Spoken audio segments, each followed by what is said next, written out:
I don't usually talk about this night. Anymore, I tell myself it's because people wouldn't believe it. Because it sounds like the kind of story that gets passed around campfires or read online. At 2 in the morning, it happened in the winter of 2015.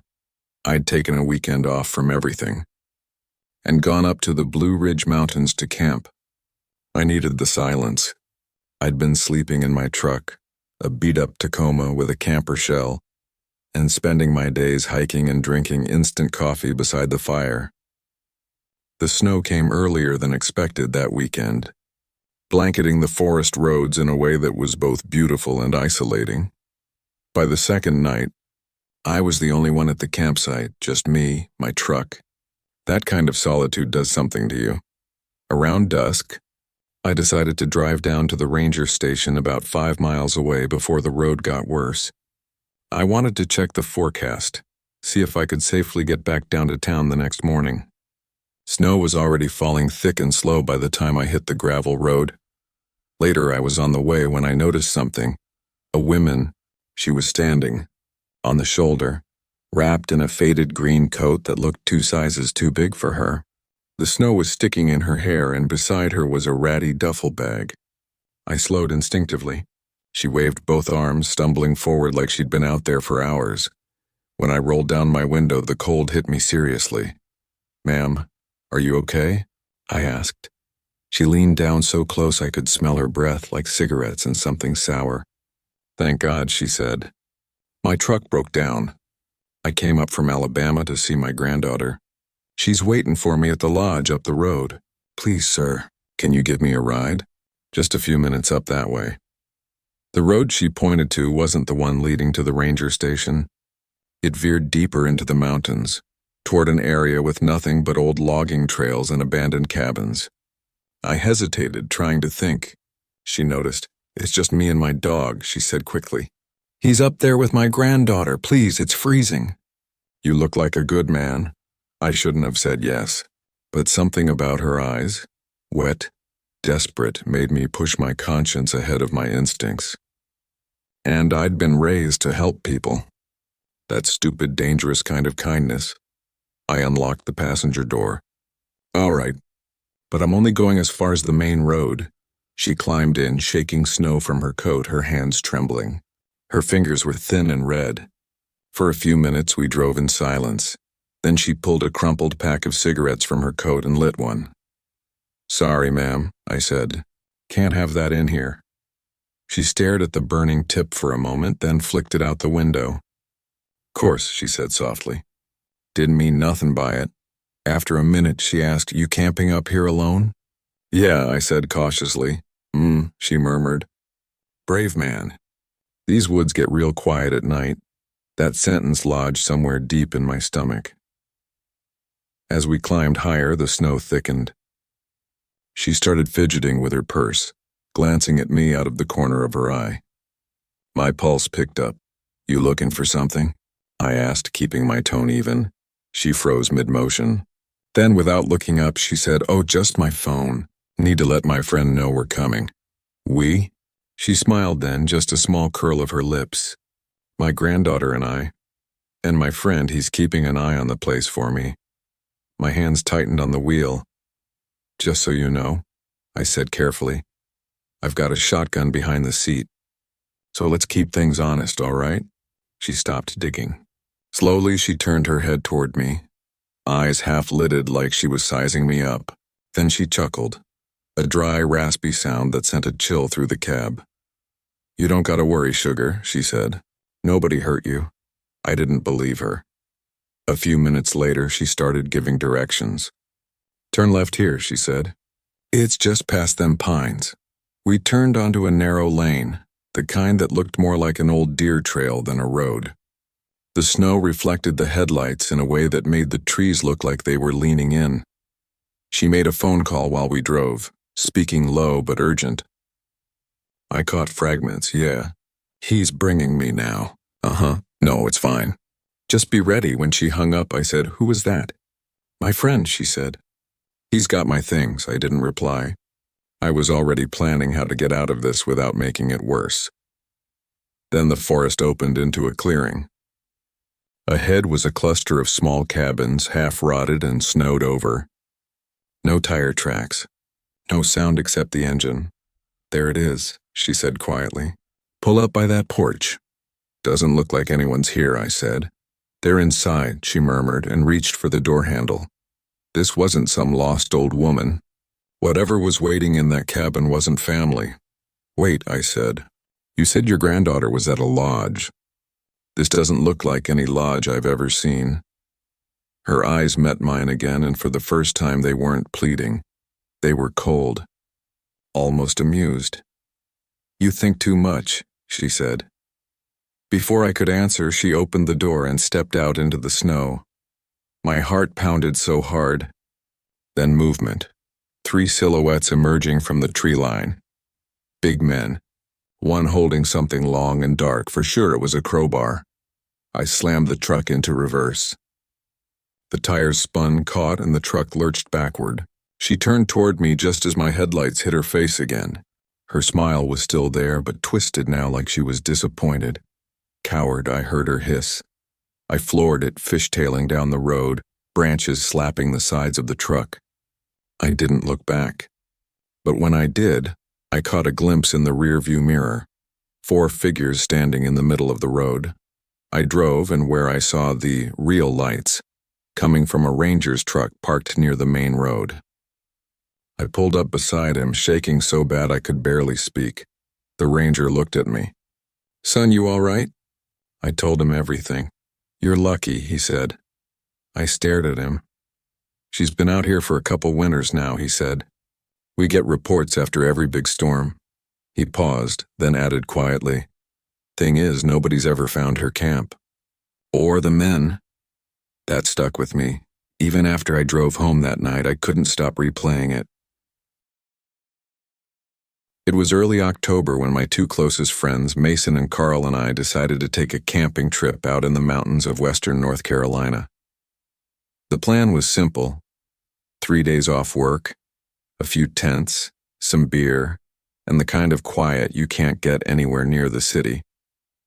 Mason was the one who came up with it. He'd been scrolling through old trail maps online and found a place about 40 miles past Boone, a patch of national forest that wasn't exactly a park. No rangers, no campground, just a few fire rings and miles of old logging roads. The drive out took most of the afternoon. The time we hit the mountain roads, cell service was gone. The pavement turned to gravel, then to rutted dirt, and the sun was starting to sink between the ridgelines. The forest looked endless. We finally found a clearing near a small creek and decided to make camp. It was barely big enough for our 2 tents and the truck, but the spot looked clean. No trash, no signs of people. We set up as dusk settled in, cooked some hot dogs on the fire, and tried to unwind. Mason kept joking about feral people living in the mountains. Carl told him to shut up, but I could tell even he was a little spooked by how dark it got, once the fire was our only light. By 9 o'clock, the woods were black, so black you couldn't see 10 feet past the fire. We stayed up talking for a while before turning in. I think it was around midnight when I woke up. The fire had burned low, the tent fabric was moving slightly like someone brushed against it. I froze, listening. Then came footsteps, crunching leaves just outside. They circled halfway around the tent and stopped. I wanted to wake Mason, but before I could, the footsteps started again, fading toward the trees. The next morning, I told the guys what I'd heard. We hiked most of the day, following an old trail that led up to a ridge overlooking the valley. From up there you could see nothing but green stretching for miles. It made me realize just how far we were from anyone else. That night, we built the fire higher. Around 10, we were sitting near the fire when Mason stiffened. He held up his hand, telling us to listen, but then I heard rustling from the woods like someone walking fast, snapping twigs. The sound grew closer. Carl grabbed the flashlight, aimed it into the trees, and shouted, "Who's there?" Then 2 figures stumbled into the circle of light. It was 2 young women, maybe early 20s, both dirty and out of breath. They looked terrified. They told us they'd been hiking with a group farther north when they got separated.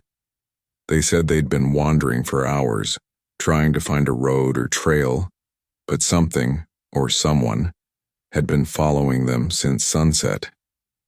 Mason offered them food and blankets while Carl asked what exactly had been chasing them. The girls just shook their heads. One whispered, "They weren't normal people." We tried asking more, but they wouldn't explain. They just kept glancing at the tree line. I remember thinking their fear didn't seem like overreaction. It felt real, raw, like they'd seen something they couldn't process.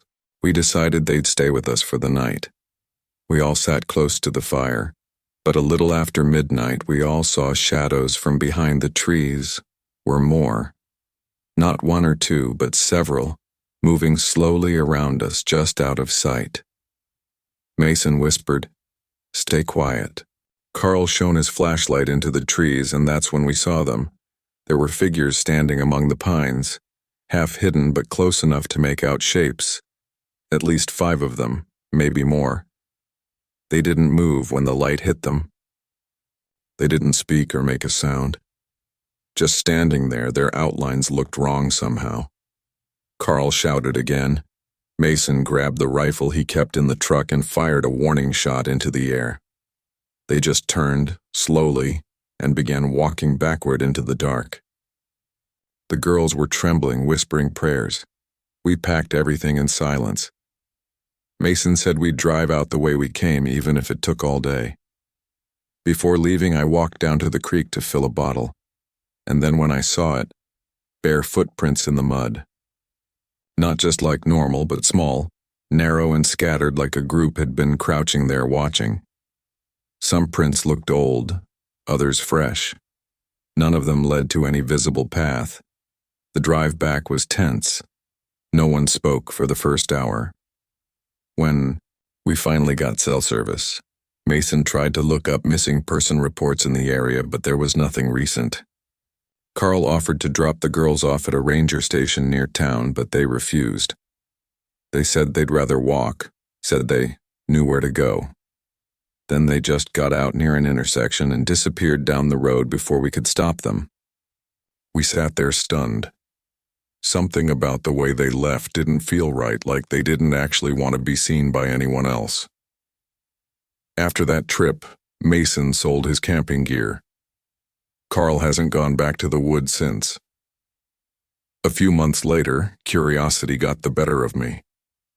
I searched online forums for strange sightings in the mountains near where we'd camped.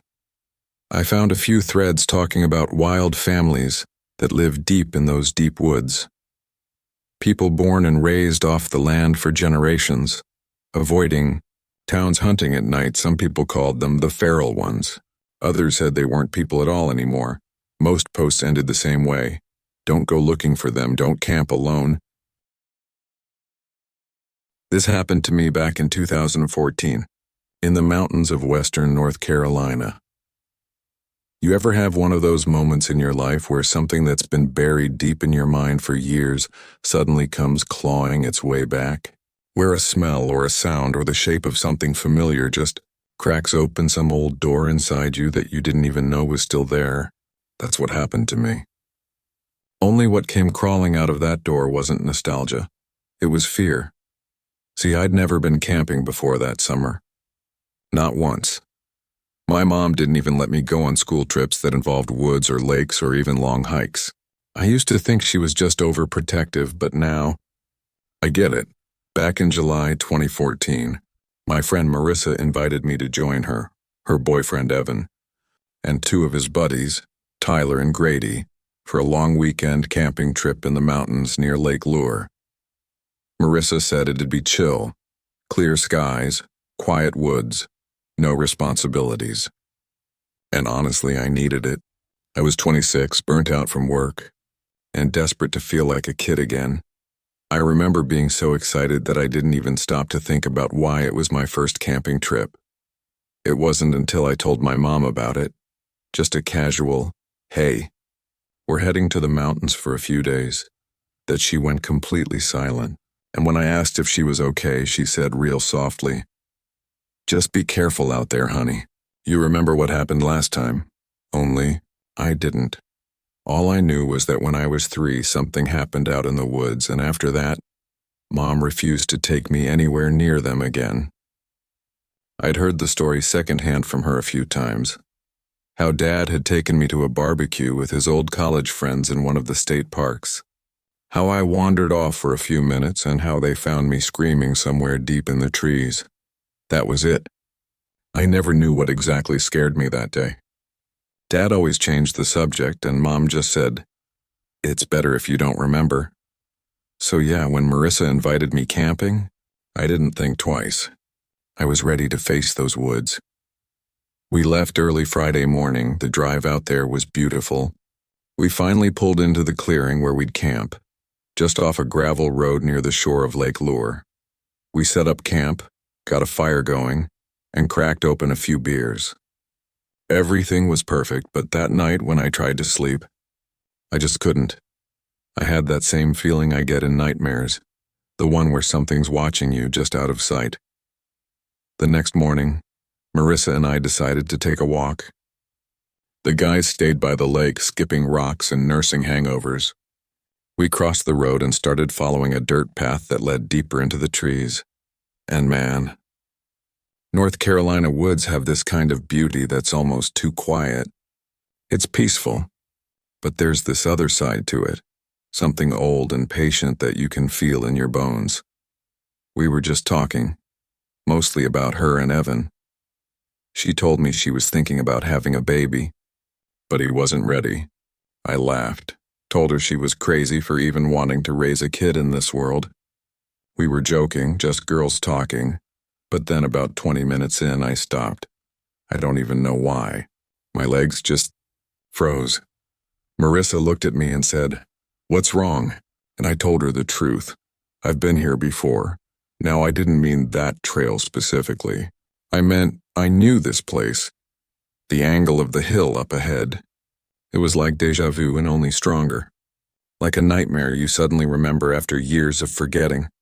I told her about the dreams I used to have when I was a kid, the ones that haunted me from about age 10 to 15.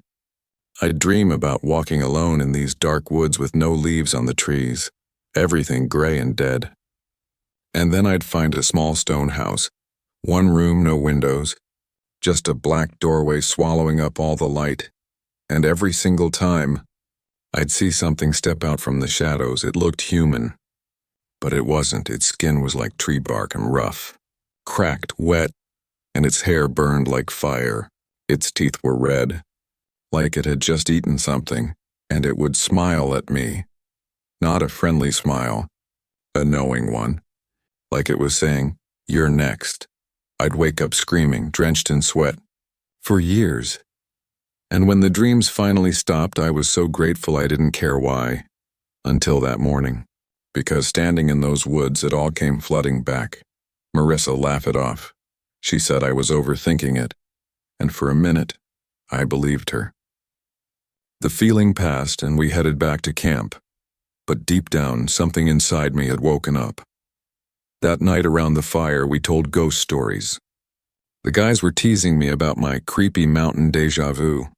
I tried to laugh, but I couldn't shake the chill running down my spine. The next morning, the plan was to hike a longer trail that looped around part of the mountain. About halfway through, I told the group I needed to go off the trail for a minute. You know, nature's call. I walked about 50, maybe 60 yards into the trees. When you're out there alone, you realize how quiet the woods can get.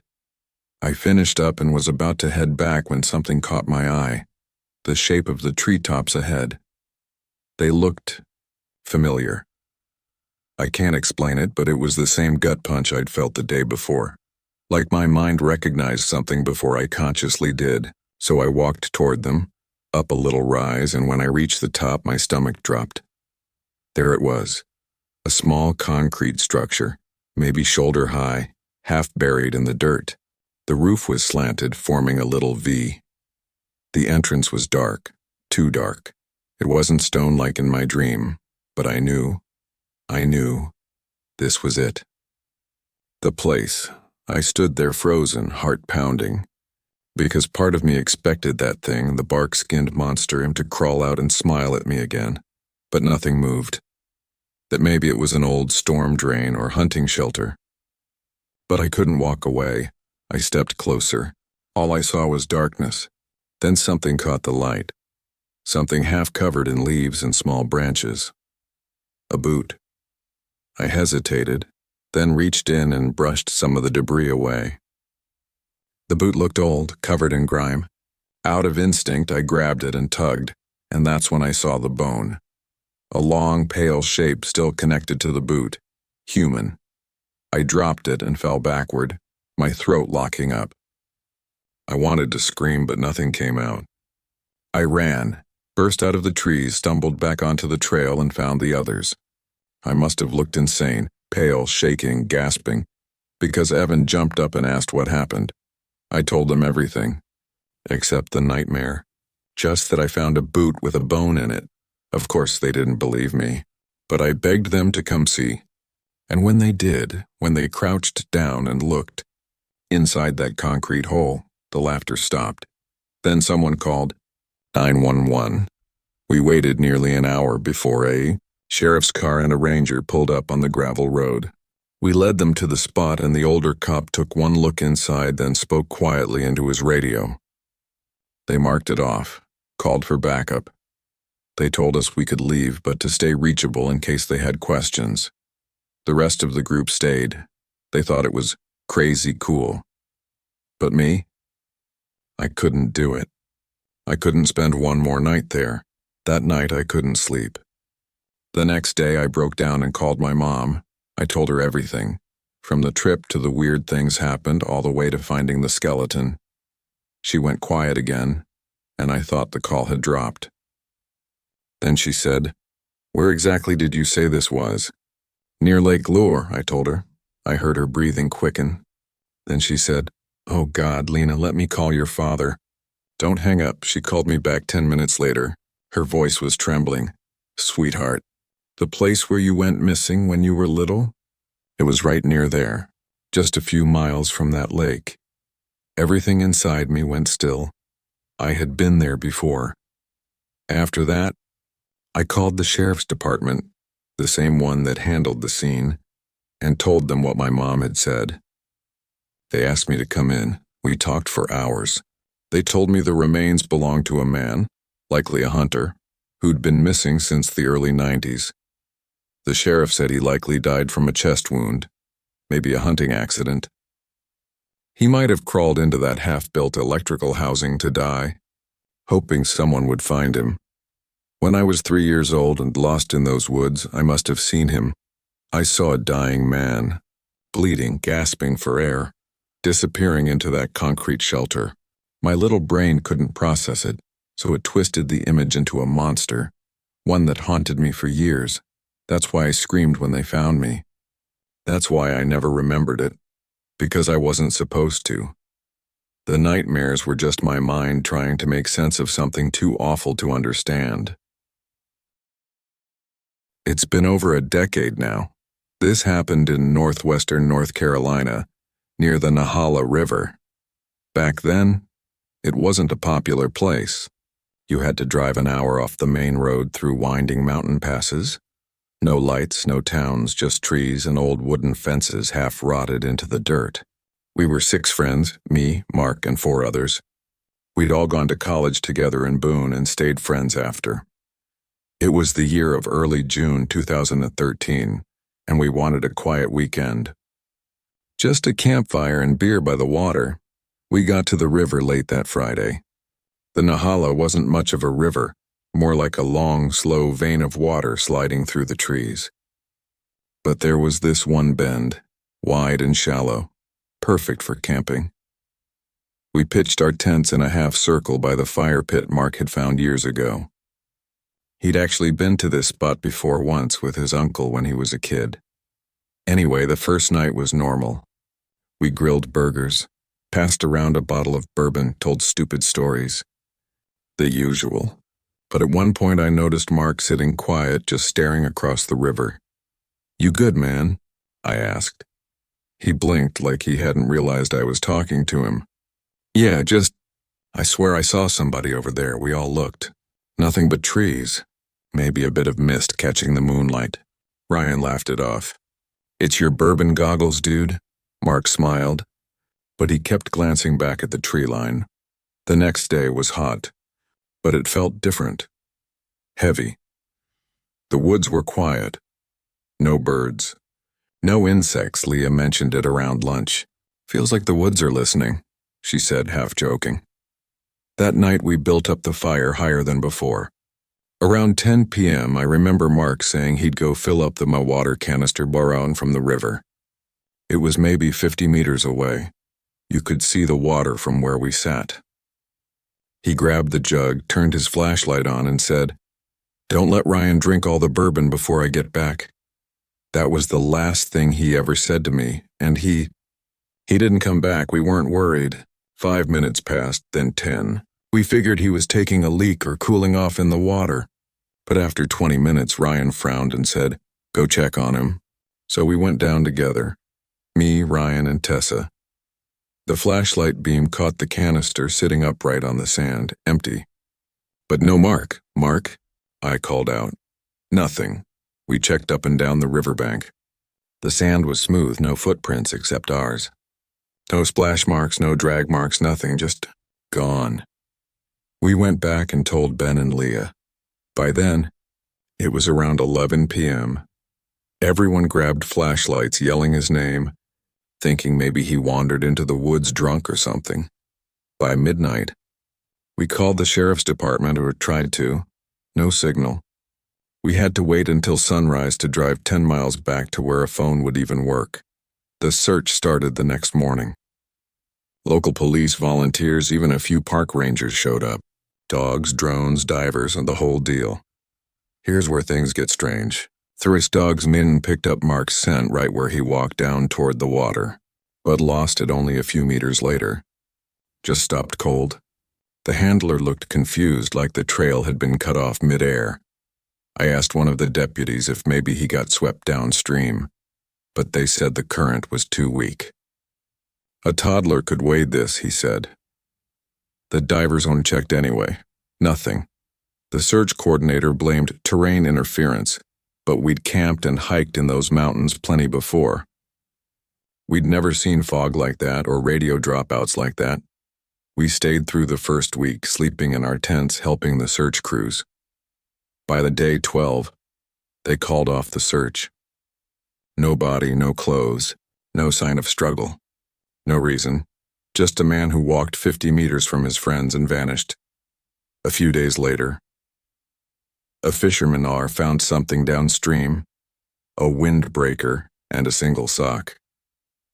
The clothes were a dream boy, clean. The sheriff showed us, and I swear they looked freshly folded. He said they were found 1.5 kilometers away and on a sandbar, just lying there, untouched by mud or moisture. We all thought it was impossible.